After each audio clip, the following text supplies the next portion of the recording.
Thêm thuốc tê. Chị ơi, thuốc tê hết cả rồi kìa. Anh cố chịu một lúc, tôi sẽ làm nhanh thôi.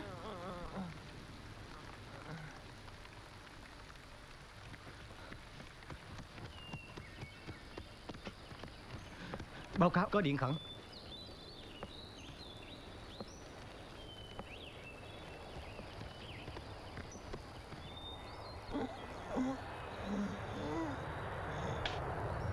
Anh cố thêm chút nữa, tôi khâu sắp xong rồi.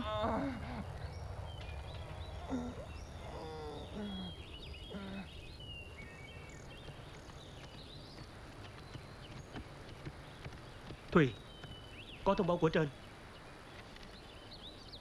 Phải di chuyển ngay hôm nay à? Ừ. Còn thương binh nặng thì sao? Chúng ta sẽ di chuyển làm 2 đợt. Tôi sẽ đi đợt sau. Anh Kiên sẽ ở lại chứ? Tôi phải lên trên cứ để báo cáo kết quả đợt tập chính trị. Báo cáo xong tôi sẽ quay lại ngay. Tôi cần 2 người ở lại. Cô Sang, cô Lan, 2 cô ở lại cùng bác sĩ Thùy. Dạ. Vâng ạ.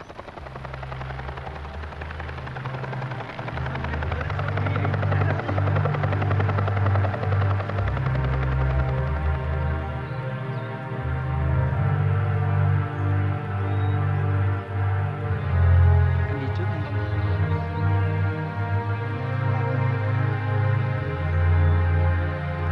Tôi đi nha. Tôi sẽ quay lại ngay.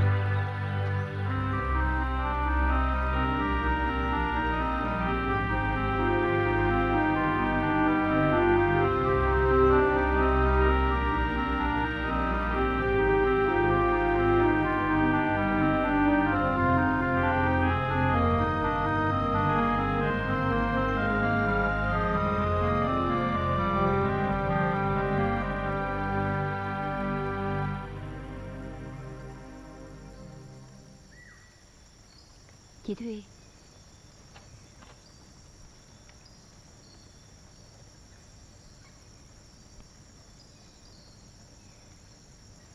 cho thêm kháng sinh. Vâng ạ.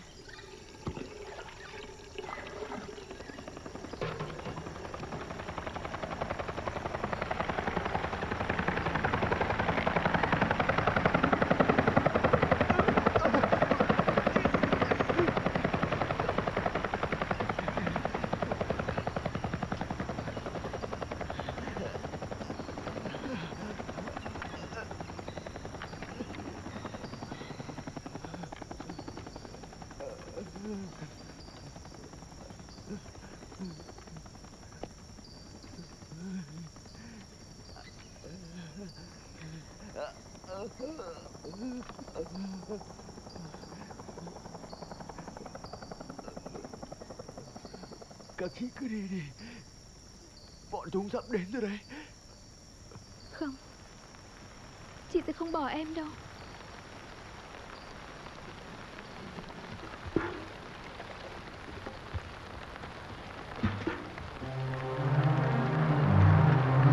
Lấy cái bàn đi em nhé.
Bệnh xá bị uy hiếp dữ dội bằng đủ loại máy bay.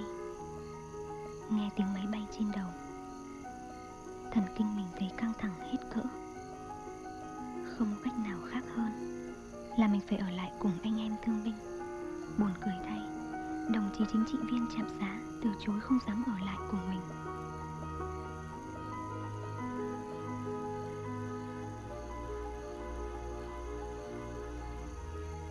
Lửa từ vàng, gian nan thử sức. Mình cũng đành chịu đựng trong hoàn cảnh này chứ biết làm sao.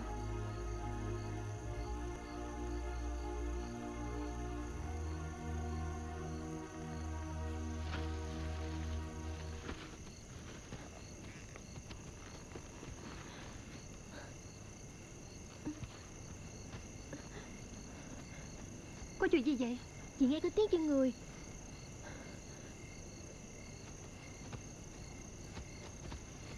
Chị này, con heo rừng mà.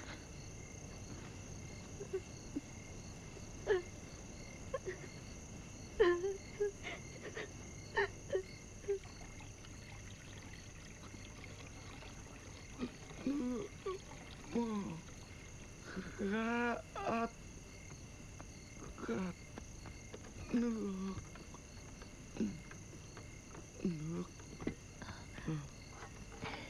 Vậy là anh ấy tỉnh rồi.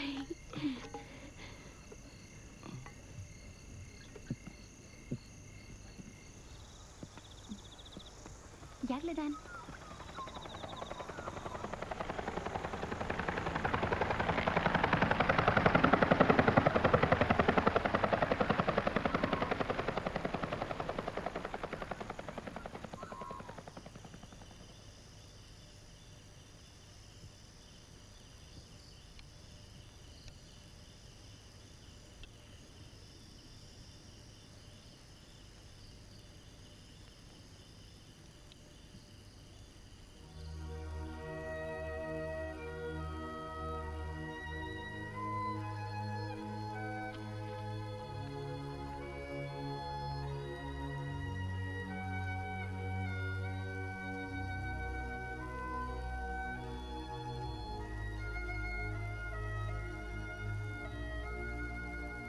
Đến hôm nay vẫn không thấy ai qua.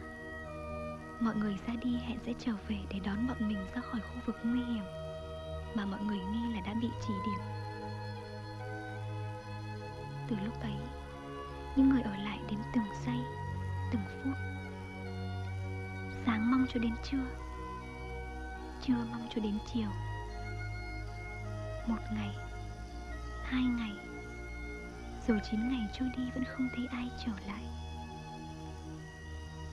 Những câu hỏi cứ xoay trong đầu óc mình và những người ở lại. Vì sao?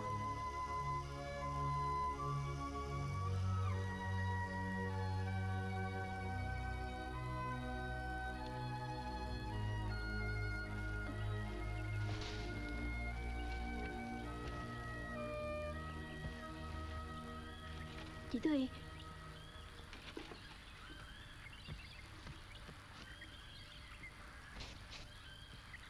chỉ còn có ngần này thôi à?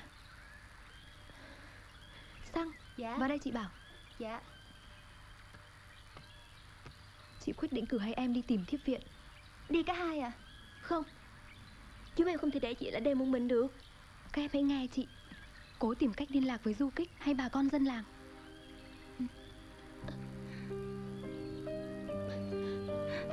Chị. Hôm nay gạo chỉ còn một bữa chiều nữa là hết. Không thể ngồi nhìn thương binh đói được. Mình đã cho hai cô y tá đi tìm tiếp viện.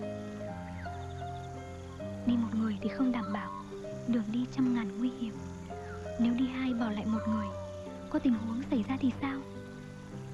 Và không nói gì xa xôi, trước mắt trời sẽ ập mưa xuống. Một mình loay hoay làm sao cho kịp. Cuối cùng thì mình cũng đành phải để hai chị Lãnh và Xăng ra đi.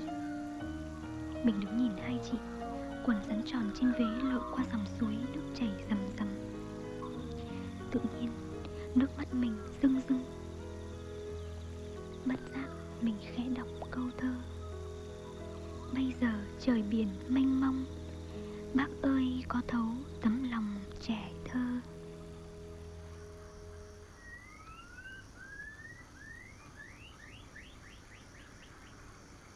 Mọi người đi hết rồi à? Vâng.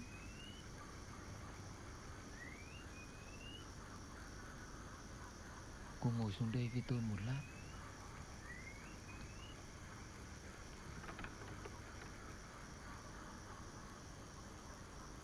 Cô là người Hà Nội à? Cô vào đây lâu chưa? Em vào được hơn 3 năm rồi anh ạ. Sao cô lại vào cái nơi ác liệt này? Chắc cô có người yêu ở đây phải không?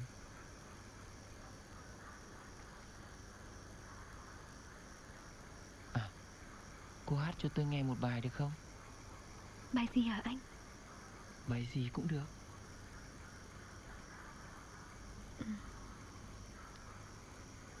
Từng đôi chim bay đi, tiếng ca rộn ràng, cánh chim sao xuyến gió mùa xuân, gửi lời chim yêu thương tới miền Nam quê hương, nhân rằng ta ngày đêm mong nhớ, ước mơ những mùa xuân bóng dáng tương lai, đường ta đi lên xây đời trong hoa thơm, có mùa xuân.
Yeah. Where are you? I just landed. Just underneath our headquarters. All right, I'm heading your way now.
Yeah. Fred. Yeah, I'm here. But it's a field hospital. It's not a Viet Cong base. Yes, sir.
Yes. Fred. Yeah. Helicopter leaves in 30 minutes. All right. I'm on my way. Juan! We gotta go! What? What's wrong? No.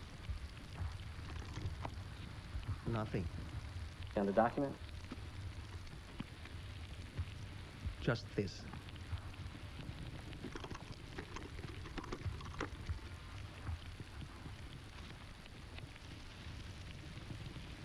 What is this?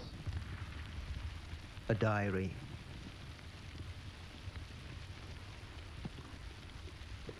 Hey, Fred.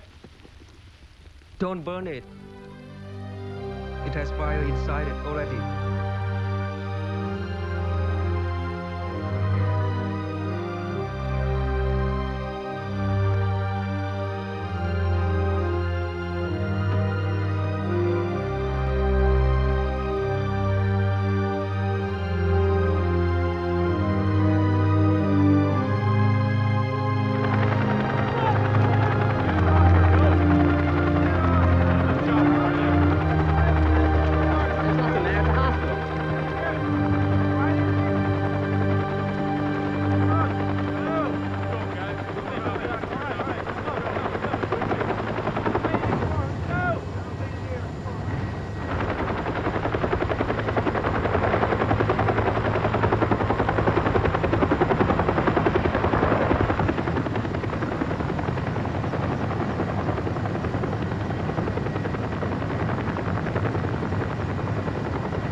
Sentimental, Juan.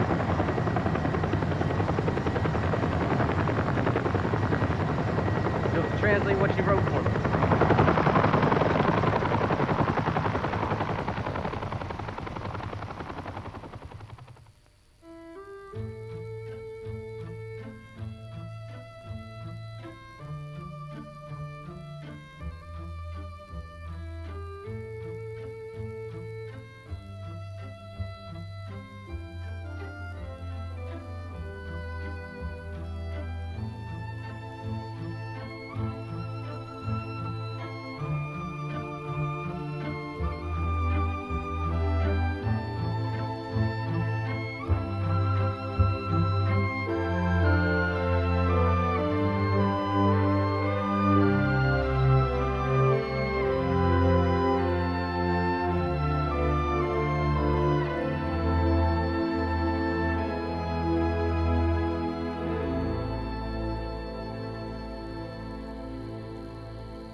Cà phê của ông.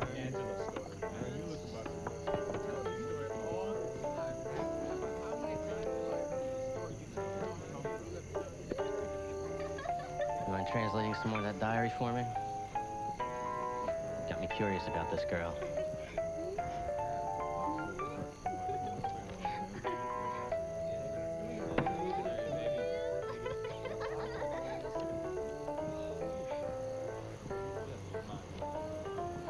The world goes on and people are still dying every day, every minute, every second as easily as turning over your palm. Just last night, Tin and Son were still with us. Tin told Lian to buy materials to make clothing. But today both of them are corpses lying in Dukfort. Dying is too easy. There is no way to prevent the loss. So sad. Lian said something that is right. Be true to each other when alive. Otherwise, you will regret it when your friends die.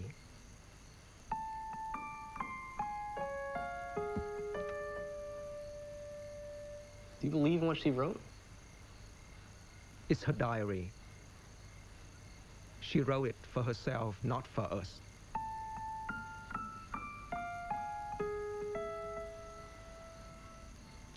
Hương, are you really dead? It's like a nightmare hearing about it. When will all this suffering end? Today someone died. Tomorrow it will be someone else. There are mountains and mountains of bones.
Đêm qua tôi nằm mơ thấy con Thủy nó về.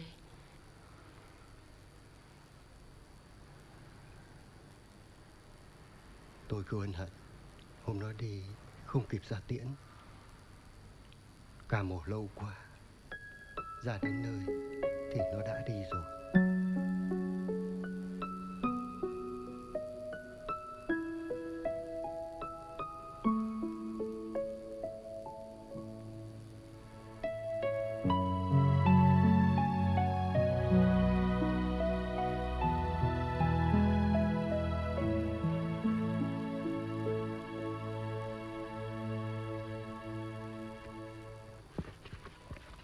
Tôi đi bà nhé. Vâng. Bữa trưa của anh đây. Đồng bào chú ý, đồng bào chú ý. Máy bay địch cách Hà Nội 60 cây số hướng Tây Nam.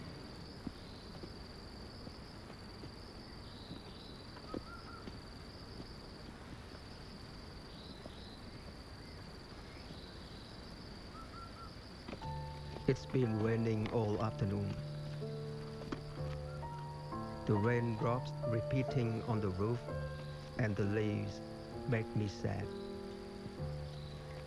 For a long time, I've forgotten the feelings of a young girl at Juvenile High School, sitting with the tip of her pen on her lips, listening to the teacher but not paying attention, just looking at the West Lake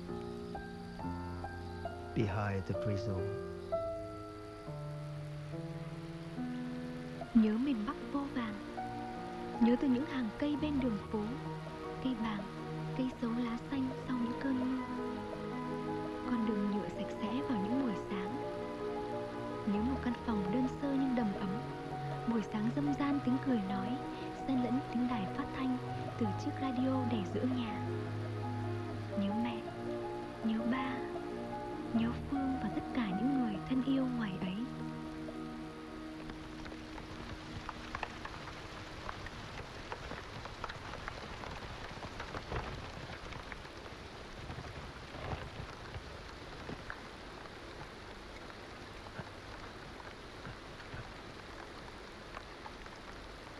Chuẩn bị các đoạn. Dạ.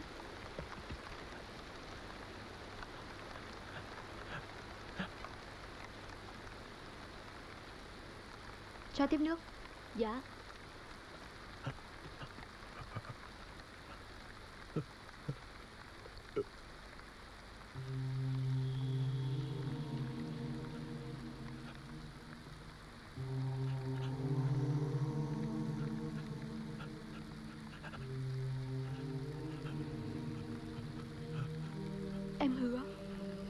Em hứa sẽ mang lá thư này về cho mẹ của anh.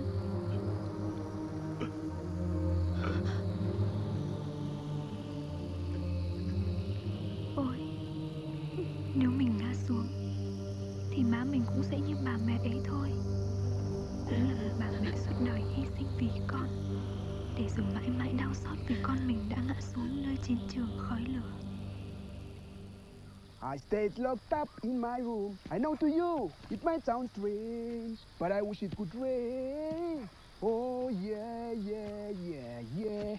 My life is filled with gloom. So day after day, I stayed locked up in my room. I know to you it might sound strange, but I wish it could rain. Oh yeah, yeah, yeah, yeah. I gotta cry, 'cause crying is the pain. Oh yes. People insert I feel inside. Words could never explain. I just wish it could rain. Oh, let it rain. Rain, rain, rain. Let it rain. Oh yeah. Let it rain.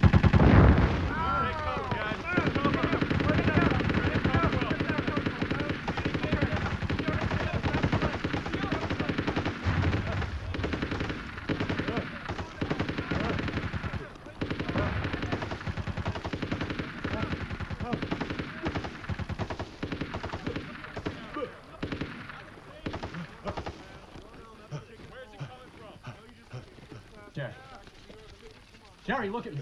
Jerry. I don't want to make it. I'm not making it. Tell my mother. Tell my mother.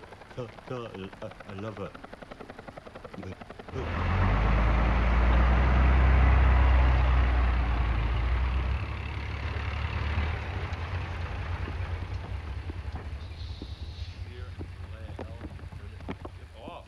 It's so sad.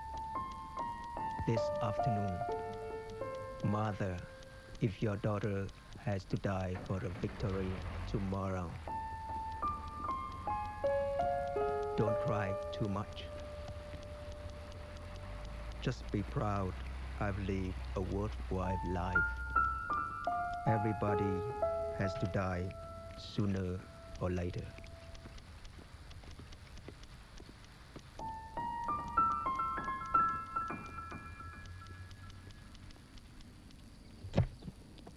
Địch càn lên rất sớm. Mới sáng dậy chưa kịp ăn uống gì đã phải chui xuống đất. Công sự nằm cách địch không xa.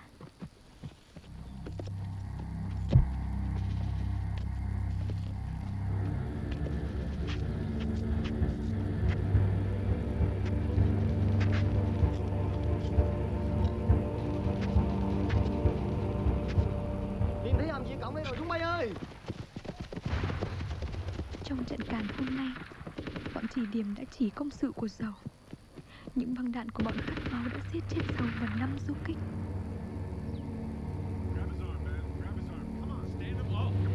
Stop wiggling around, man. You gotta clear out this hut, man. Stop whining and screaming, man. I'm not gonna hurt you anymore. Come on. Haven't you had enough? Tôi không đi đâu hết. You guys find anything over there? Buông tôi ra, buông tôi ra. Tôi không đi đâu hết. Stop wiggling around. Who's got a zippo, man? Let's light this thing up. BC, stand up. Man, look, we got Bobby. All right. That's good enough, guys. Bring it on in. Let's go. Get out of here. Oh, man. Take it, Bobby. Oh, man.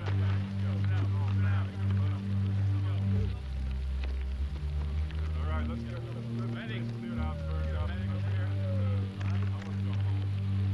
Come on, guys. Go.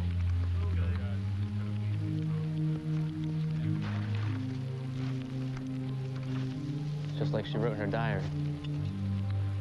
Everyone has to die once. But I don't want to die like this. Fred, try to stay alive so you can go home. The tour's gonna end in 3 months.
Come in.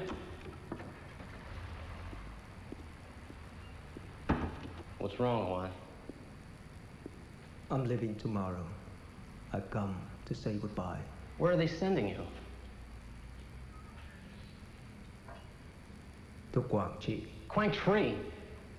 That's the meat grinder, Juan.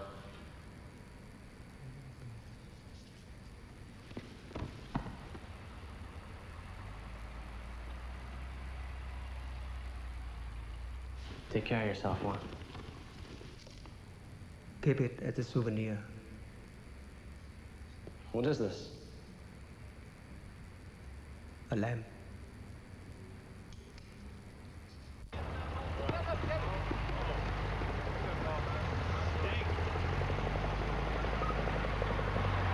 Hey, ladies, how you doing? Fine, thanks. You going to the bars tonight? Maybe. That's great. See you guys.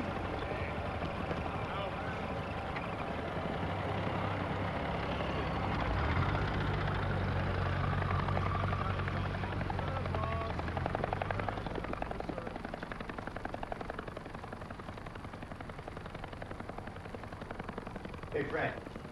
Captain Anderson found this notebook on the body of a dead Viet Cong woman. See if you can find something useful in there. Should keep you busy for a while. You know, Fred, you're lucky sitting behind this desk. We're out fighting the war.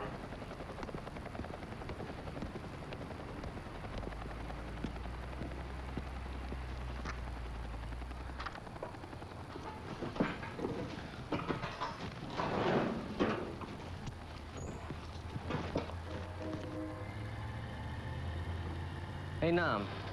Come here a minute. Take a look at his handwriting for me. Looks the same, right? Yeah.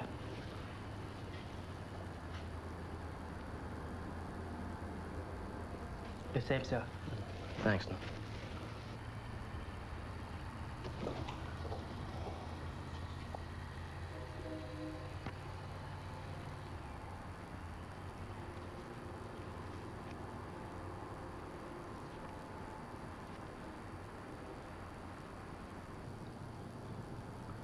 She's dead.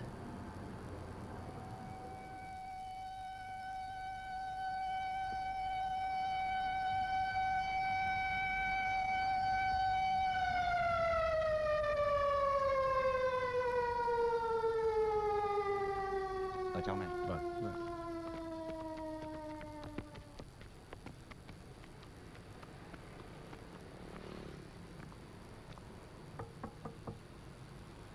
Chào bác. Chào bác. Mời các anh ngồi. Vâng ạ.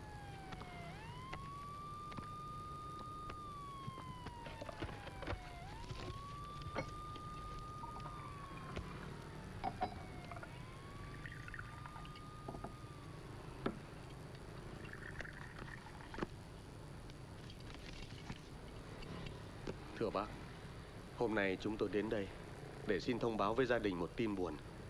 Bác sĩ Đặng Thùy Trâm đã hy sinh trong khi làm nhiệm vụ tại chiến trường Quảng Ngãi ngày 22 tháng 6 năm 1970. Xin gửi bác.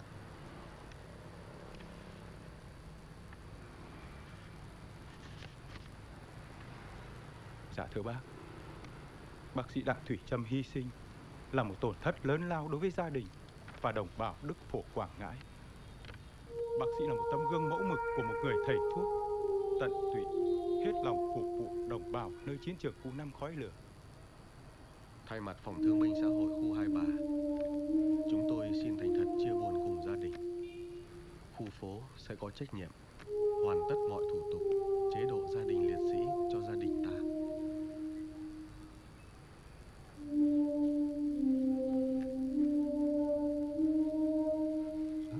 Mời các đồng chí uống nước.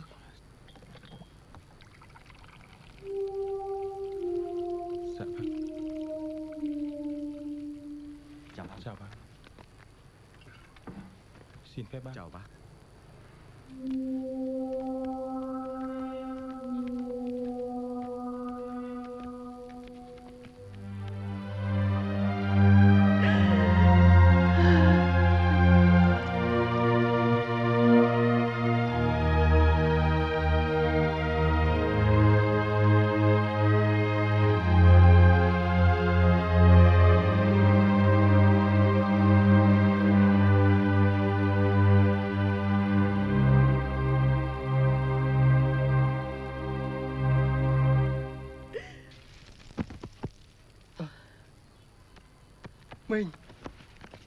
Mình ơi.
Thanks be to God. We're all together again. Fred? So, Fred, have you thought about what you'd like to do now that your term of service is over? I think I'll go back to school. Complete my law degree. I'm glad to hear that. I was afraid you'd never want to go back to school. Yeah. Changed my mind. I need to have a career where I can help other people. Oh, good for you. I really like that. And how about you? Well, we intend to present you with a half American, half Vietnamese souvenir as soon as possible. Oh, thank you. I'm going to be such a happy grandma. Hey, can you get that? I think it's your father. Hello? Dad. Nah, that's okay, Dad. Thank God we made it home in one piece. As for our souls, I'm not so sure. Dad, it's great hearing your voice.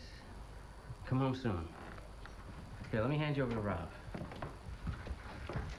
Hello, Dad. Yes, sir. How are you? Mine's right here. Sure. So, Fred, did you bring back any souvenirs from Vietnam? I mean, you were there for 3 years. Do you have anything to remember?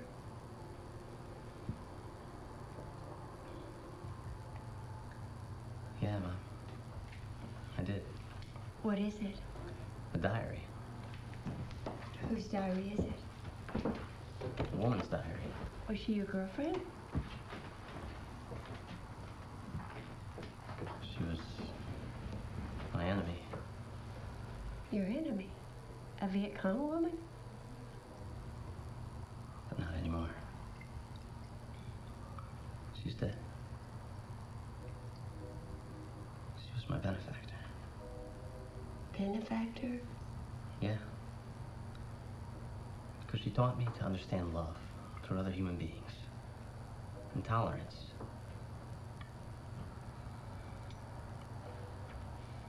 Well, perhaps Mai can translate the diaries for us. Then our whole family can read them.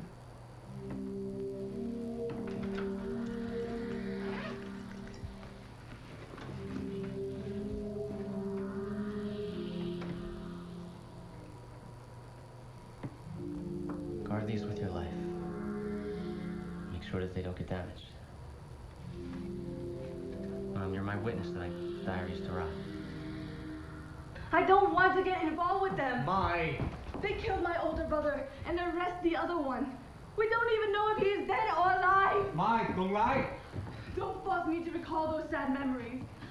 I followed you here because I wanted to forget it all. Mai, Nang Noi! Mai, the woman who wrote these diaries had nothing to do with those people now. Could you please take a minute and look at them? I don't even want to see them. Do you understand? Fine.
Chiến tranh sau mà tàn khốc hết mức.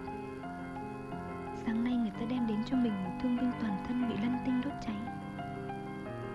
Đến với mình sau cả giờ đồng hồ bị nạn, mà khói vẫn còn nghi ngút trên người nạn nhân.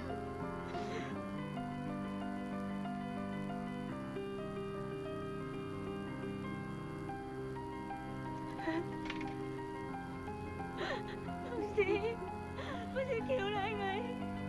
Anh ấy là con ruột, nếu cần bất cứ thứ tốt gì, em sẽ tìm mua cho anh ấy.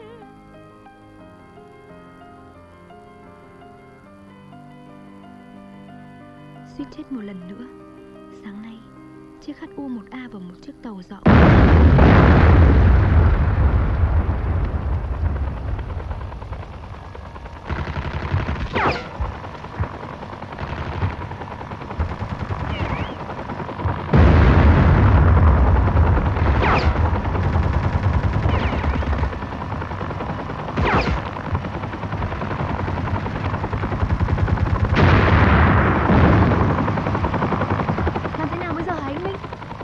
Chứ biết làm sao bây giờ. Cái chết đơn giản quá.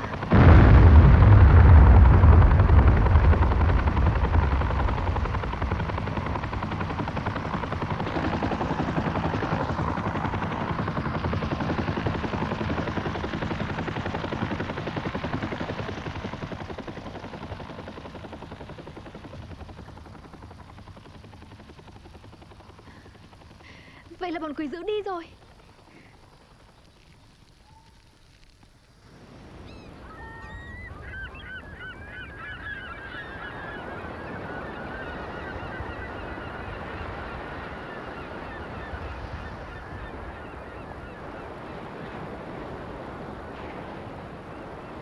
Hey, brother. You're late. Sorry. I couldn't sleep last night.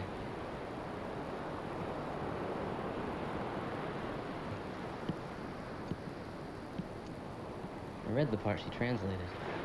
I know. That's why you couldn't sleep. One must go through great storms in life, but one must never bend with the storms. You remember that line? What can I say?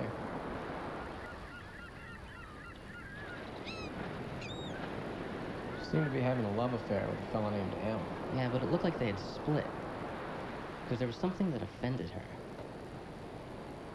I think she was a sensitive woman with a vulnerable heart. Obviously, she was still in love with him. Let me read you this part.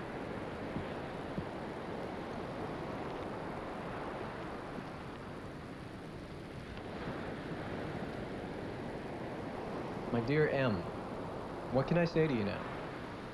I still love you very much, but the love is mixed with blame and anger. The tragedy was, her love life was just as rough as the battle she was facing.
My dear Phong, there you always see the sadness of separation from family.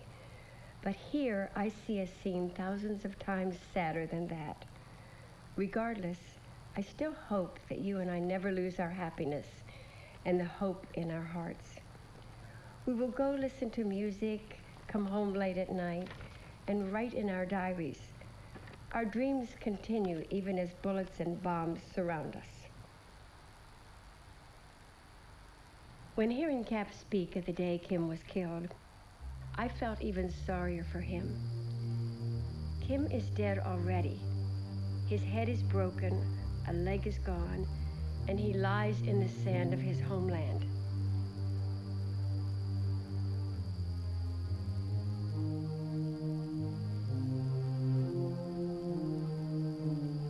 Kim's father's hands were bound tightly.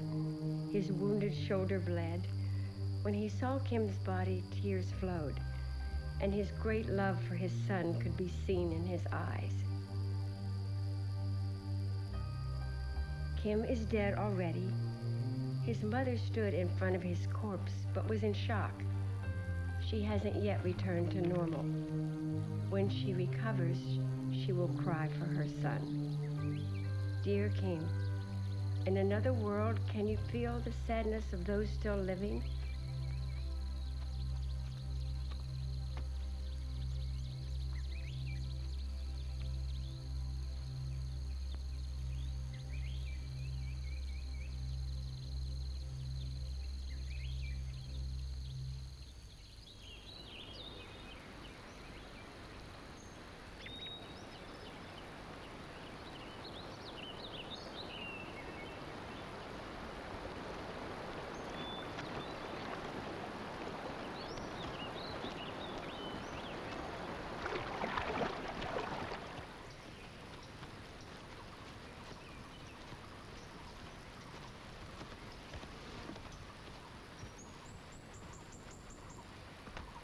Hồi đó cháu đang làm ruộng thì bị một mảnh bom xuyên qua bắp chân. Khi người nhà khiêng cháu đến bệnh xá thì vết thương của cháu gần như đã bị hoại thư. Cháu khóc lóc van xin chị Thùy đừng cưa chân của cháu để cháu còn lấy vợ. Và chị Thùy đã giữ lửa đó bác ạ. Sau khi khỏi chân, cháu xin ở lại bệnh xá theo học lớp y tá do chị Thùy dạy và anh Thuận làm lớp trưởng. Chị Thùy và anh Thuận quý nhau như chị em ruột. Khi nghe tin chị Thùy hy sinh, chính anh Thuận đã dẫn 2 du kích lên đây tìm xác chị để mai táng. Thế rồi sau đó 1 năm, anh Thuận cũng hy sinh.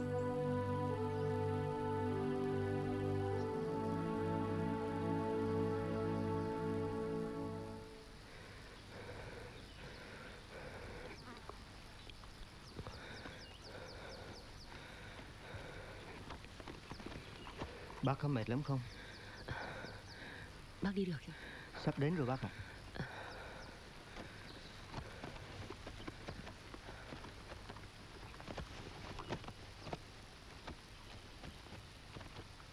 Có lần chị Thùy về dưới đồng bằng, vừa băng bó xong cho một anh thương binh thì địch ập đến. Chị Thùy vội chạy ra sân ngăn chúng lại và hô to: Novisi, Novisi. Đấy là lần đầu tiên chị Thùy giáp mặt với lính Mỹ. Còn lần cuối cùng là... À, đây rồi bác ạ.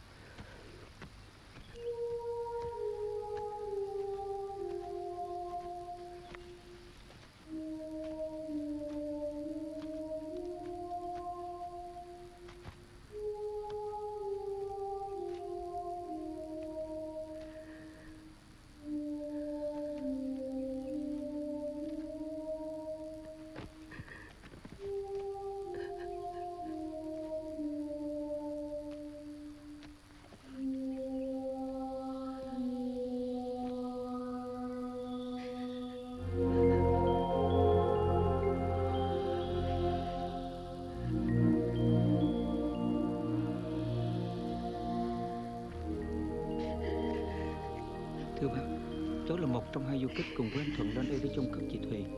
Cháu cứ nhận được cái này, xin gửi lại bác.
chàng nào thế?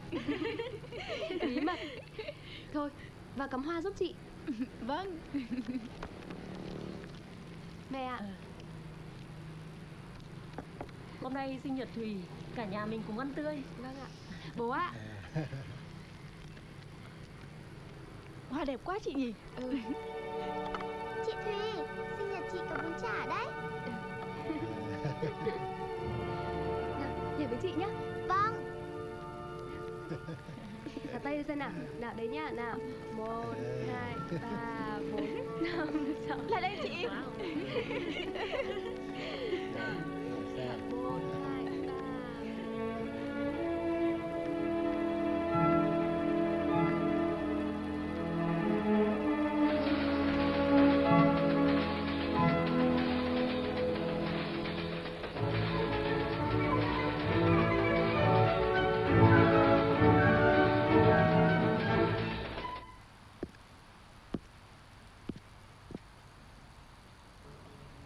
Andrew, cake time. Happy birthday to you. Happy birthday to you. Happy birthday, dear Mom. Happy birthday to you. Thank you. I thought you forgot. Mom, this is for you. Mai did the embroidery herself. Beautiful. Thank you, Mai. I'll treasure it. It's nice.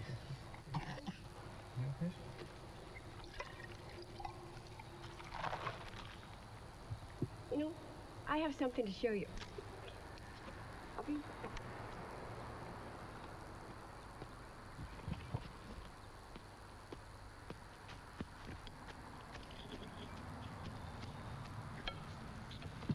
Wow, Mom.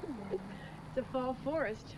The leaves are fading, just like me, the autumn of my life. Mom. It's beautiful, Mom. Just like you. Reading that diary made me so thankful for this family gathering. We are so blessed. I didn't realize the war over there was so cruel. That doctor, she had such a noble spirit. Fred, I'm afraid that diary can burn you. When he handed the diary to me, the Vietnamese sergeant who saved us said, "Don't burn this one, Fred. There's fire inside it already." I think you should publish them. It's not just one person's story. There's things in there everybody could learn from. What's so serious? What are you guys talking about? The diaries that Fred brought back from Vietnam. Whose diaries are they? They're of a female Viet Cong doctor. A Viet Cong? And you intend to publish it? Are you crazy? You both know what you're doing is against Army law. I'm no longer in the Army. But you can't offend this country's honor. You know they were our enemy. Shut up! Fred. People like Rob and I were sent over there to fight against civilians. Is that what you call honor? This family has been in the Army for generations. You will not offend this family's... Fred, Andrew, no fighting in my house. Sorry, Mom. Fred, Andrew, I have something to say to you. I understand that you have very different opinions on this, but I want you to show each other some respect. That war's been over for 2 years. You want it to continue in this house? Sons, please don't spoil my birthday.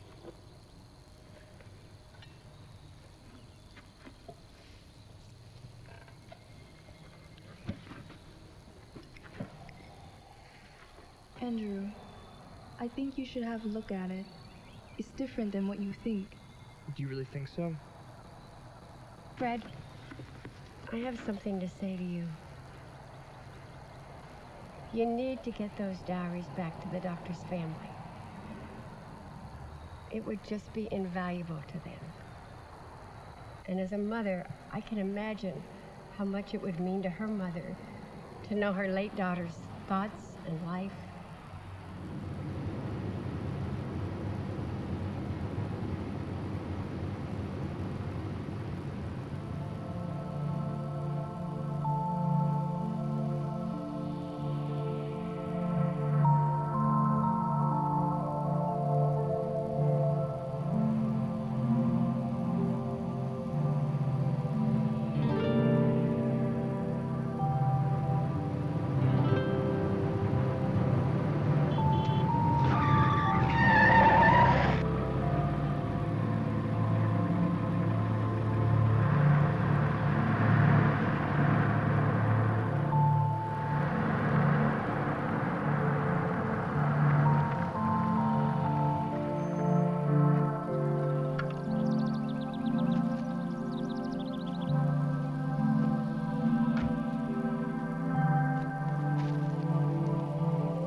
Tôi cho vẽ cái chụp ảnh nào. Đây ạ.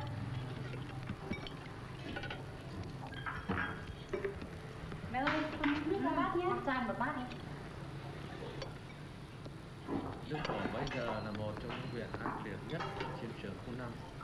Sư đoàn không quân Mỹ quần nát ở đó, rồi lữ đoàn 196 Mỹ, sư dù 101 Mỹ, sư 23 Ngụy, thủy quân lục chiến dù. Giữa vòng vây ác liệt ấy, một đơn vị bộ đội chủ lực hay địa phương hay cơ quan chỉ huy có thể tạm lánh đi đâu đó, nhưng một cái bệnh xá thì không thể như vậy. Nó phải chủ ám ở đó vì thương binh. Nhanh lên, có chị Thủy trên TV mà. Đâu nào? Đấy, đơn vị của chị Thủy đấy. Cái bệnh xá ấy là một cô gái, một bác sĩ trẻ người Hà Nội, tên chị là Đặng Thủy Trâm. Ôi trời ơi, Các phương y tá và nhân viên tận tụy cứu chữa nhường phần ăn của mình cho thương bệnh binh. Trong suốt 3 năm ở chiến trường, chị đã chỉ huy cái bệnh xá ấy bám trụ một cách kỳ quặc, gan lì trên vùng đất Đức Phổ, Quảng Ngãi, đã bị đánh như băm ấy cho đến ngày chị hy sinh. Kim à, bật TV lên xem đi, có chị Thủy đấy. Dạ, cả nhà đang xem.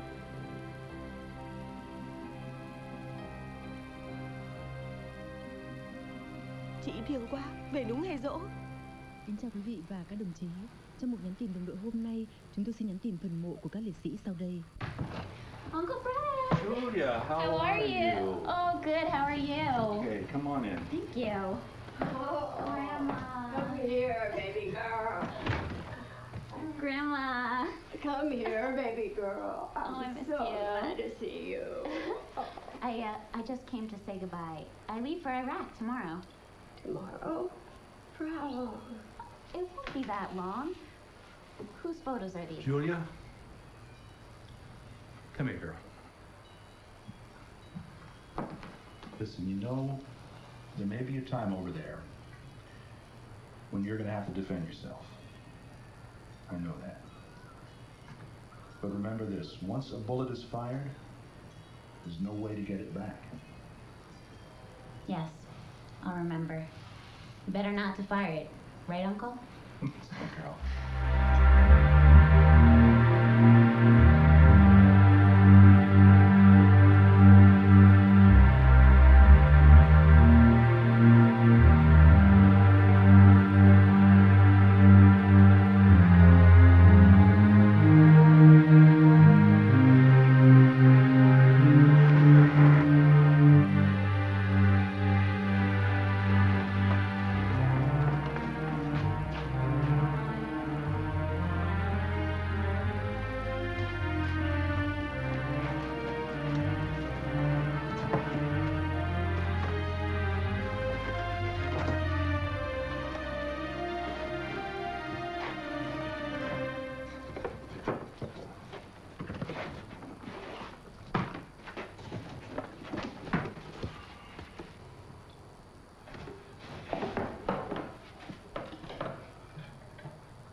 It's 35 years I've had these diaries now. After reading them, my mom said, "Be careful, this can burn you." She was right. 35 years later, and I'm still relentlessly consumed by them. She's insisted I find a way to return the diaries to Thuy's family. But how do I even find them? Part 1. Was it a tear? A drop of sweat? Or simply a droplet of water?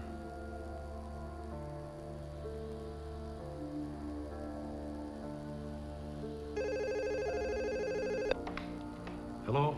Fred, I'm calling to share some information I just found on the web. A seminar about the Vietnam War is being organized at Texas Tech in Lubbock. I think we should go there. Do you think we'll find the answer there? Hopefully. Or at least we'll find some people that'll help us locate the doctor's family. You know, Fred, I think it's time we let people know about the diaries. The people that attend that seminar may have connections Connections with Vietnam, or at least have an interest in Vietnam affairs. Rob, so much time has passed. The diaries are getting old, and so are we.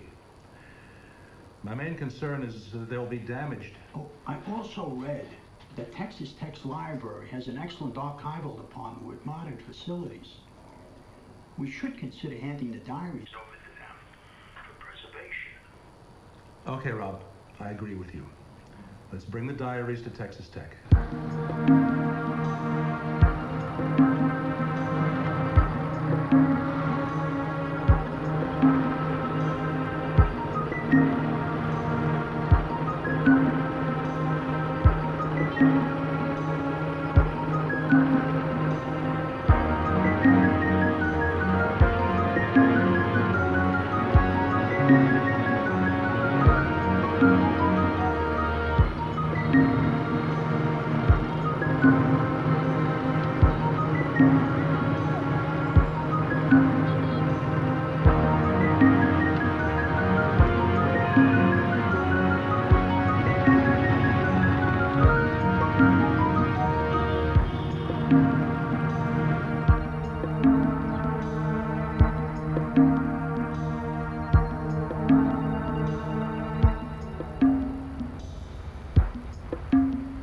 Why do people kill each other instead of being one another's brothers and sisters?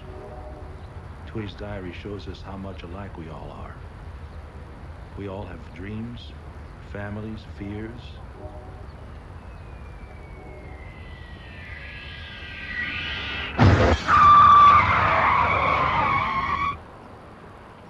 No way to recall a bullet once it has been fired.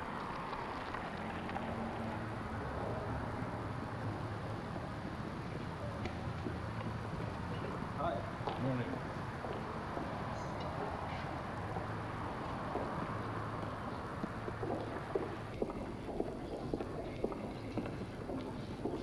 Good morning, Juanita. Good morning. Your Honor. I'll see you later. Why have I been haunted by the image of that woman for so many years? Good morning. Good morning. Where is her family now? Did any of them survive the war?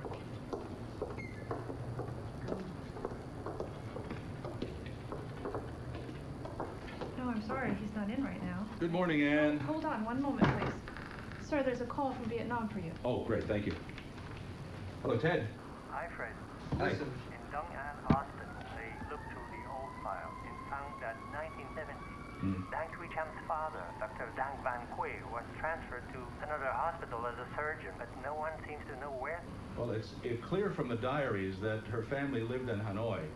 My guess is that her father might have gotten transferred to a bigger hospital with a surgery department somewhere in Hanoi.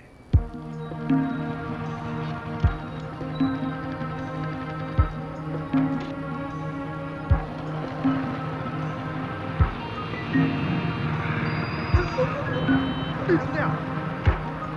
Dạ, em xin lỗi anh.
quay đi tìm nhà ai ở trong ấy thế?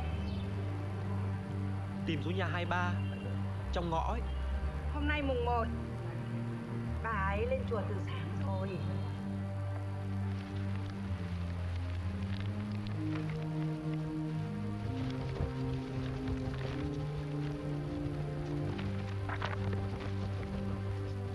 Bà đốt gì thế hả bà? Mấy hôm trước tôi nằm mơ thấy con Thủy đã về, cầm một cuốn sổ tay đã nhầu nát. Tôi chắc nó muốn có một cuốn sổ. Hồi còn ở nhà, nó hay viết nhật ký lắm.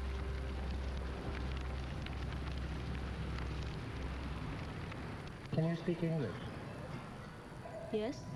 I'm looking for Dr. Dang Thuy Cham's family. Is it her home? Yes. But my sister died long time ago.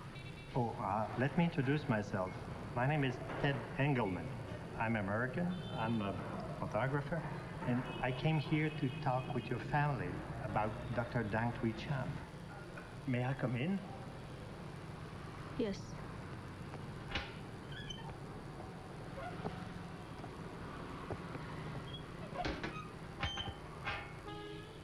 Come in, please.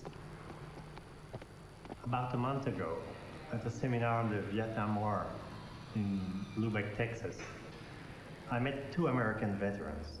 And when they heard that I was going to Vietnam, they asked me if I could help them find Dr. Dang Thuy Cham's family and hand over a souvenir. A souvenir? Yes, it is Dr. Dang Thuy Cham's diary.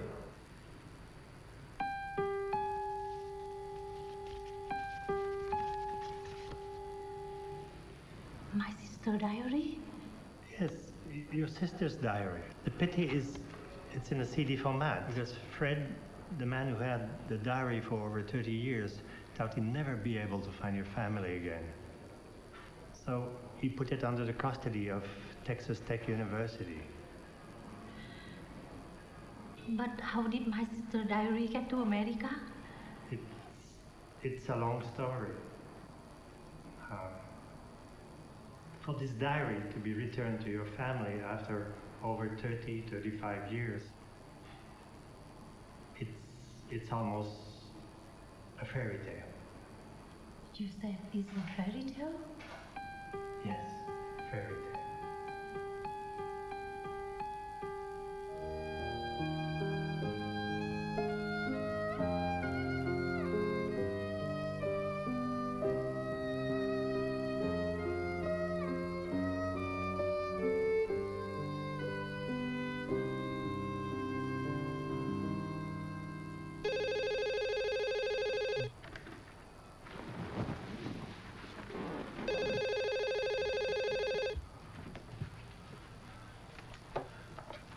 Hello? Yes, Ted. Oh, wait. Let me find a pen. Go ahead.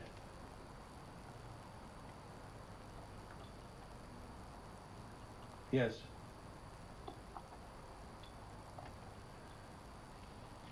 Thank you. Thank you, Ted. Goodbye.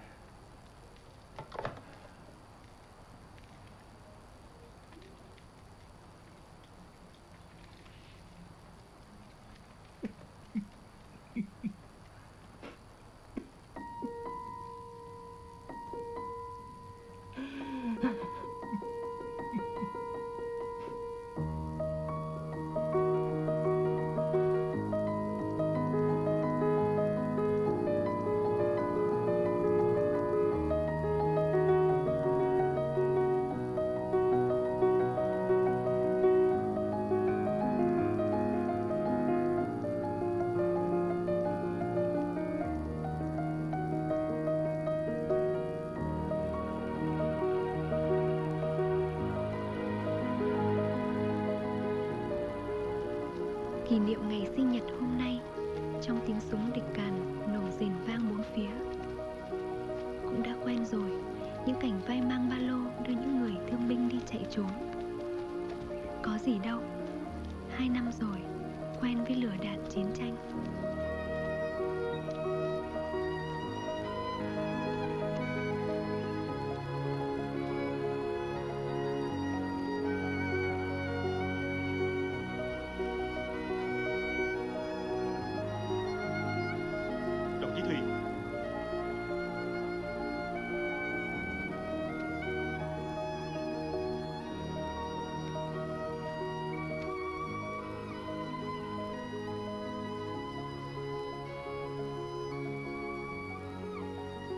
các đồng chí, ai có ý kiến gì đóng góp cho bác sĩ Thùy Trâm không?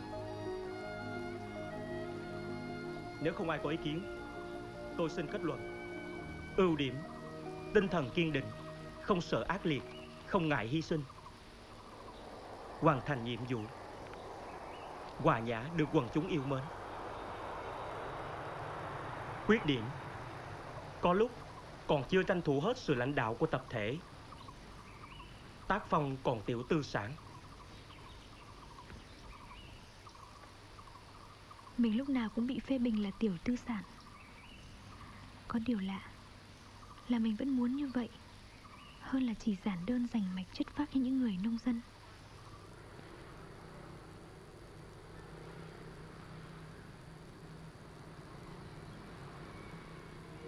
Ba má và các em yêu thương. Ở ngoài đó, ba má và các em làm sao thấy hết cuộc sống ở đây. Cuộc sống vô cùng anh dũng, vô cùng gian nan, chết chóc, hy sinh còn dễ hơn ăn một bữa cơm.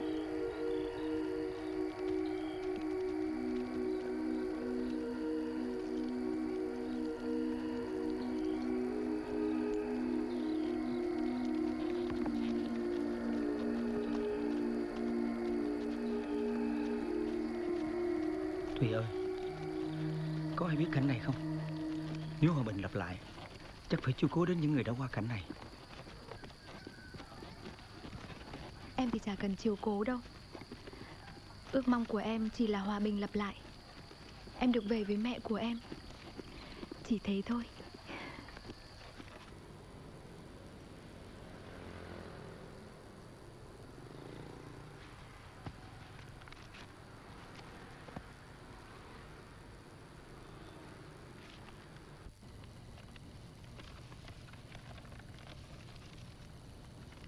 Mình đã vào Nam theo tiếng gọi của Tổ quốc và tình yêu. Mình đã gặp lại Mạnh. Ai cũng tưởng hạnh phúc đó không gì sánh được. Nhưng cuộc đời thật lắm nỗi éo le. Đành rằng Mạnh chỉ dành trọn tình yêu cho Đảng, cho nhân dân. Nhưng để cho mình quá ít yêu thương thì không thể đáp ứng trái tim sôi nổi yêu thương của mình. Mình không hề đòi hỏi phải gần nhau, phải cưới nhau, mà chỉ mong rằng giữa bom rơi đạn nổ, giữa khói lửa chiến tranh, tình yêu vẫn sáng ngời rực rỡ.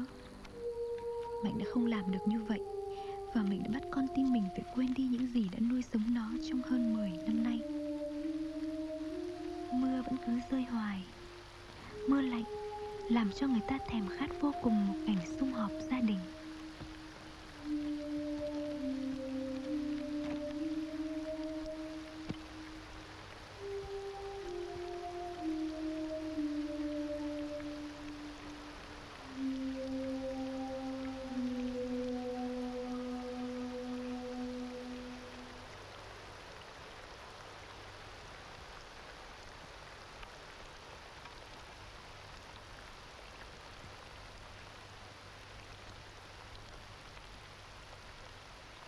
Ước gì có cánh bay về ngôi nhà xinh đẹp ở phố Lò Đúc, để cùng ba má và các em ăn một bữa cơm rau muống và nằm trong tấm chăn bông ấm áp, ngủ một giấc ngon lành.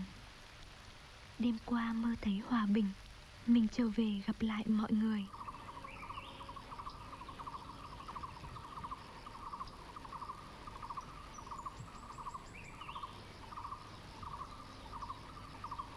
Chị Thùy, Đừng, Thuận đừng nói gì cả.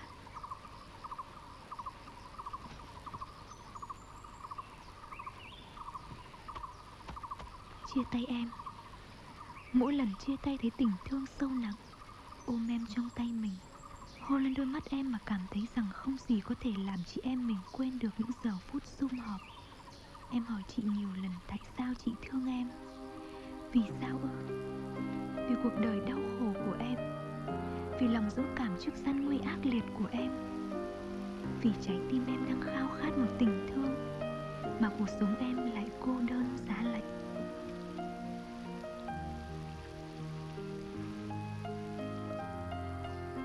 Từ sáng tới giờ, mình không rời vị trí quan sát một phút nào. Nhưng trong đầu óc mình lại là những cảnh của ngày đoàn tụ sum họp. Mình sẽ trở về chắt chiu hương sớ cho tổ ấm gia đình. Mình mình sẽ biết quý từng giây, từng phút hòa bình ấy. Bởi vì có sống ở đây mới hiểu hết giá trị của cuộc sống. Ôi, cuộc sống đổi bằng máu xương, tuổi trẻ của bao nhiêu người.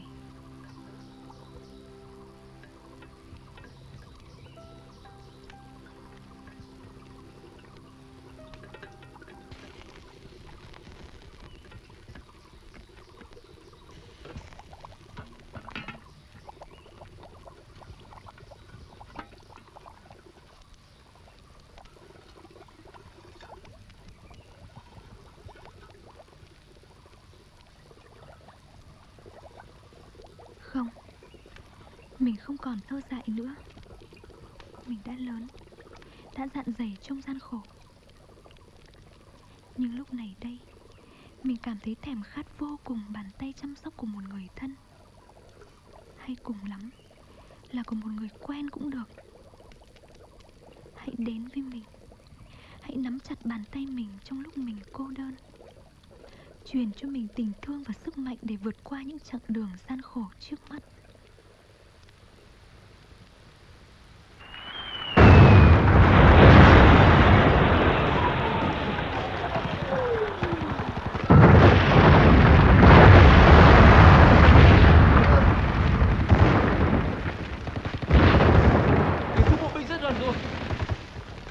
Tôi sẽ đưa các anh lại các bề rừng. Chị cứ đưa các anh ấy đi trước đi. Tôi tự đi được. Tôi sẽ quay lại đón các anh ngay.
Mẹ ơi, trong ngày khải hoàn sẽ không có con của mẹ đâu.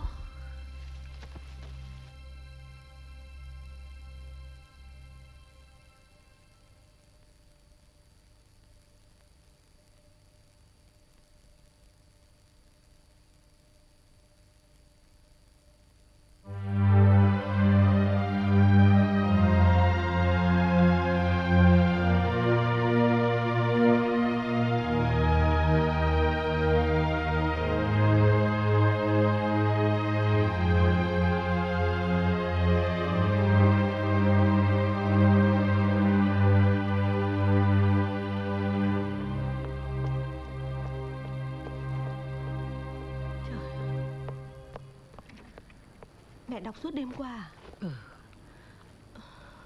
Thôi, mẹ lên gác nghỉ đi kẻo mệt. Mẹ phải ra tập thể dục kéo các bà ấy đợi.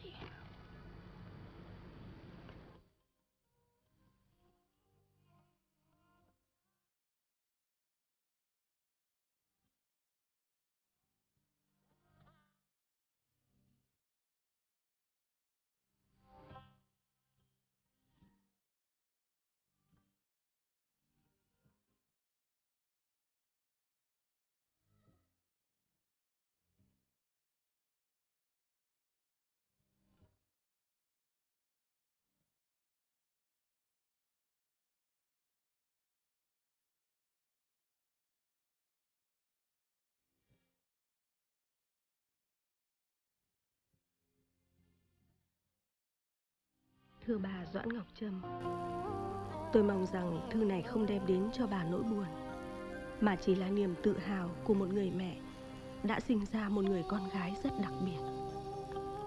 Cho đến lúc này, tôi là người đọc đi đọc lại cuốn nhật ký này nhiều hơn ai hết. Tôi biết Thùy không định viết cho cả thế giới này đọc, nhưng có lẽ vì thế mà niềm tin sâu thẳm nơi chị được viết ra một cách chân phương mộc mạc, và tôi thấy chị có đủ dũng cảm để theo đuổi niềm tin ấy. Trong trận thử thách cuối cùng này,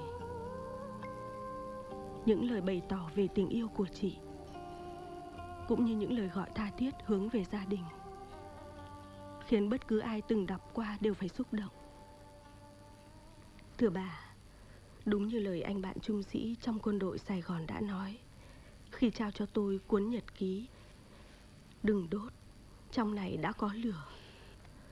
Đó là ngọn lửa của tình yêu, của sự dâng hiến.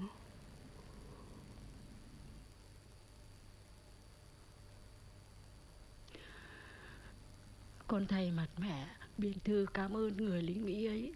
Vâng. Con hỏi xem anh trung sĩ Sài Gòn kia giờ ở đâu. Cảm ơn cả anh ấy nữa. Vâng.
Cô hát cho tôi nghe một bài được không?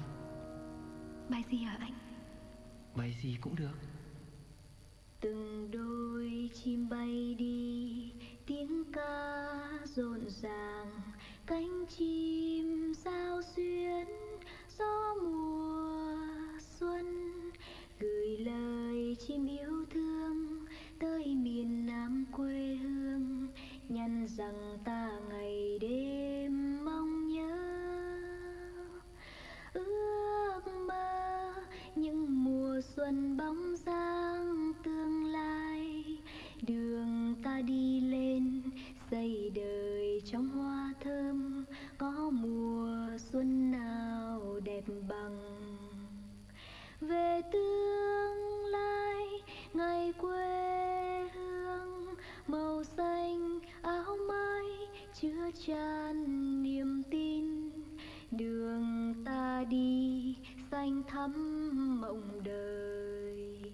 Về tương lai đàn chim ơi, cùng ta cất cánh kia ánh sáng chân trời mới đang bừng chiếu. Bốn phương gió mưa buồn thương, mùa đông và mây mù.